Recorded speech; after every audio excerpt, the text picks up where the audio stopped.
Hi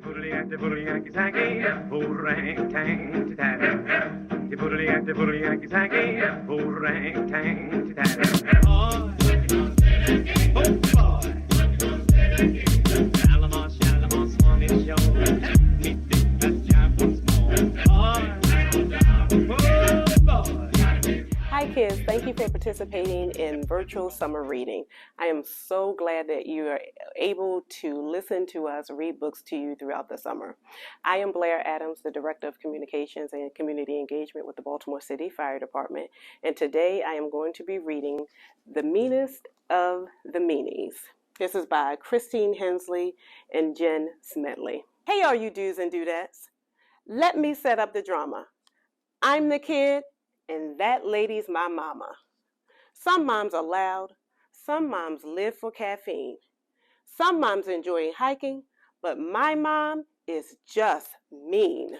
Mommy wakes me up with tickles and turns on the light. She kisses me with coffee breath. So rude.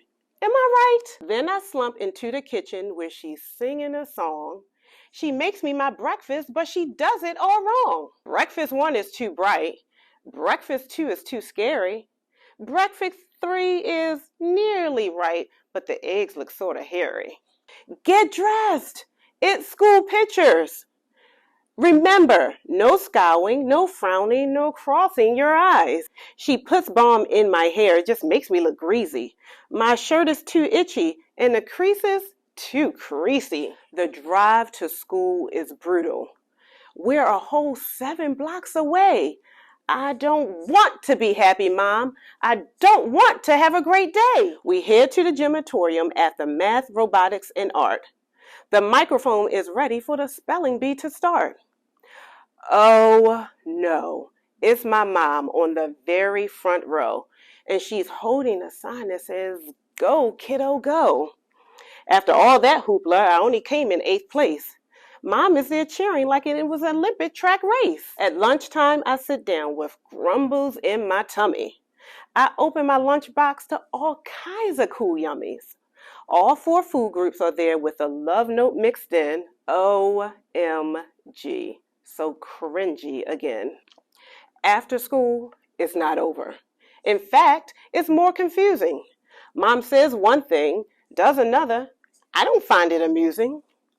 Be careful, little one. Water can be a danger. But then she makes me take swimming twice a week with a stranger. At home, she's a nutball. Leave your shoes at the door. Where's your bag? Do your homework. Get your toys off the floor. When it's finally time for dinner, she really gets in a tizzy. Wash your hands now. Look, lady, my hands are all busy. I bolt to my chair. This meal is my jam. Milk, blueberry muffins, and beef stew? More? Yes, ma'am. I know it's a bribe so we can chat while we eat. She asks a gazillion questions like an interrogation in Heat. And yes, the 1995 crime drama Heat. I finally get some me time, but it's like nobody cares. While I'm watching TV, she's vacuuming the stairs. Oh boy. Here it comes, the dreaded bedtime routine. This is the part when Mommy's the meanest of mean. Bath, books, and bed, she says with her hands on her hips. She says it like 500 times until she has very thin lips. Mommy puts me in the tub. She wants my pooper to be clean. Now all my toots smell like lavender. Are you kidding me? So mean. Once out of the bath, it's time for night-nights. I keep telling that woman that they're getting tight. You're growing too fast, and then her lips starts to shake. Well, if you want me to slow my grow, I say then let me eat cake. We get into bed, my favorite half hour. I select 82 books, piling them high as a tower.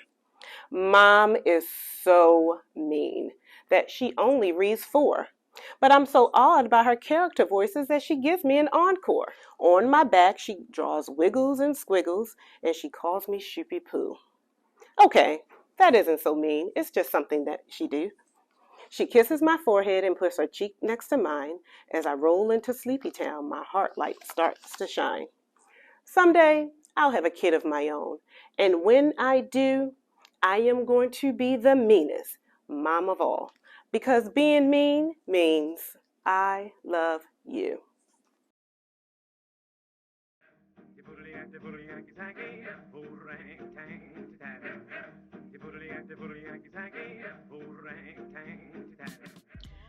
Thank you, Miss Adams, for reading Meanest of the Meanies. Now, this book might be a little hard for your youngest kids to understand, but they're never too young to understand what it means to be mad or to be frustrated with what grown-ups are telling you to do. They might not get it right away that whatever you're telling them is because you love them and because they need it. But in between times, before they figure that out, you can help them learn what to do with their frustration and their mad. Mr. Rogers, if you're old enough to remember him, used to have a song called, "What do you do with the mad that you feel?" Well, one thing you can do is you can pound some Play-Doh or other kind of dough. Today, I'm going to show you how to make a very simple thing called cloud dough. It's soft and it only really has 2 or 3 ingredients. You need cornstarch, any kind of lotion. It's nice if it's a scented lotion. Lavender is a calming fragrance that might be good to put in your dough. And if you want it to be colorful, you can add some food coloring. So the proportions of the dough are that you need 1 part of lotion and 2 parts of the cornstarch. So all I'm going to do, I have a little measuring cup, so I'm going to put my lotion in here, fill that up, and then I'm going to put it in my bowl. And at this point, I'm going to add my food coloring because it's easier to mix it in when it's just in the lotion. So you could put whatever color your child likes. I'm going to stir it up. You see it's starting to turn blue in there, because I use blue today. My lotion is vanilla scented, so it smells very nice right now. And then we're going to put twice that amount of cornstarch. So I'm going to put 2 of these in here. 1, 2, and you don't have to be too precise. In fact, you might need to add a little more if it's too sticky. You can mix it up.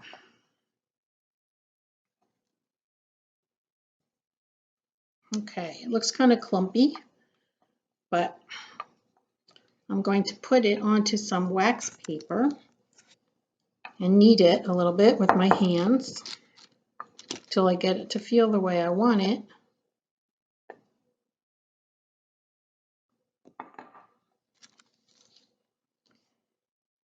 So you can see it's still kind of dry. So if you mix it, it will be a nice, soft dough. Happen very fast there. You can have your child help you put in the ingredients. You can have them help to mix it. Mine feels a tiny bit sticky, so I'm going to put a little bit more cornstarch just so that my hands aren't all sticky. And there you go. And this stuff will keep in a little plastic container or a Ziploc bag. And if you don't have time to make regular Play-Doh or buy it at the store, this is a good alternative. And squeezing and pounding dough is a great thing to do with little hands that are feeling frustrated. Reading books is an opportunity to not just teach them about literacy and words and vocabulary for feelings. It's also an opportunity to teach them about what to do with their emotions and their big feelings. So I hope you enjoyed making your cloud dough. Have fun with that. We'll see you next time at Storytime.